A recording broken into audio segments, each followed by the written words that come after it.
तुकोबारांची स्तुती, खडे हत्या. तुकोबारांचा एक प्रश्न आहे, एक सांगणं आहे, माणसाची स्तुती केल्यानंतर जिभेला हत्या घडते. तुझा विसर पडे कोटी ब्रह्म हत्या घडे.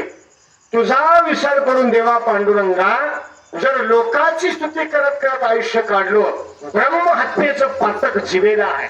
म्हणून जिवे गोड तीन सरळ सरळ अमृतजयच पिकवले. आता आणि मागे गेलो, आता जरा पुढे चला चला. आता महाभारतात भावकीत युद्ध चालू आहे.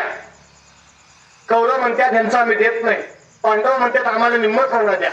मग त्यावेळी कोर्ट, हायकोर्ट वगैरे उच्च काही नव्हतं. मग कोर्ट कुठला होता? जगाचा मालक समोर होता. खरे कळला नाही. म्या बोलवल्या वेदू बोले, म्या चालवल्या सूर्य चाले, म्या हलवल्या प्राण हले, जे जगाचे नियंता. मीच प्राण हलवतो, मीच माणसं मारतो, मीच घेऊन जातो आणि त्याला उत्तम गती देतो. उत्तमची भोगील जीव खावी, उत्तमची गती तो एक पावेल, उत्तमची भोगील जीव. जरा माझं सगळ्यांना विनंती आहे, मी आपल्या मुलासमान आहे, भावासमान आहे. तुमच्या अंतःकरणाला चिमूट काढण्याचा माझा प्रयत्न आहे.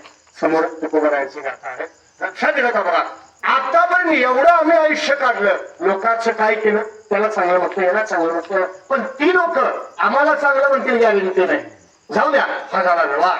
मग संतांनी नेमकं काय केलं माहितीये का? मला कोणी चांगलं म्हणतील, मला अमकं म्हणतील, तमकं म्हणतील, हे न पाहता जगाचं चांगलं व्हावं याकरता आयुष्य पंचलं.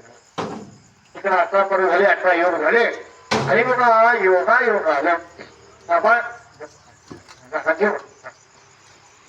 देवाने विचार केला आणि काय नाही, आता युद्ध वगैरे झालं. आता मुचिकुंद राजाला झोप लागला, मला तिथे जायचं हे बरोबर आहे.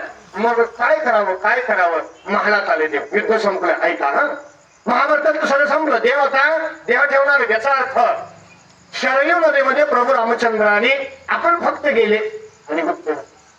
काही लोक म्हटले देवांचं प्रेत सापडलं का? नाही, तण सुद्धा सापडला नाही.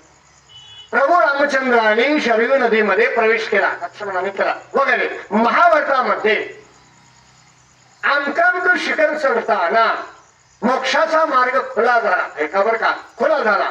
पण जाताना धर्मराजाने आपल्या कुत्र्याला घेऊन गेले. ध्यान ठेवा, धर्मराजाने विचार केला, मला एवढं माया करते कुत्र. नाही बाबा, जीव गमाना, माझा पाय उचलला. स्वर्गात चालू बरोबर कृष्ण परमात्म्याने सांगितलं, माझ्या धर्माला या, माझ्या गावाला या बरं का, आता थांबत बसू नका, आता तुमचं काम झालंय, चला बरं. आणि करतो की नाही, चला आता जायला पाहिजे बरं का, मला पंढरपूरला जायला पाहिजे. ही जशी उत्सुकता, गेले सगळे.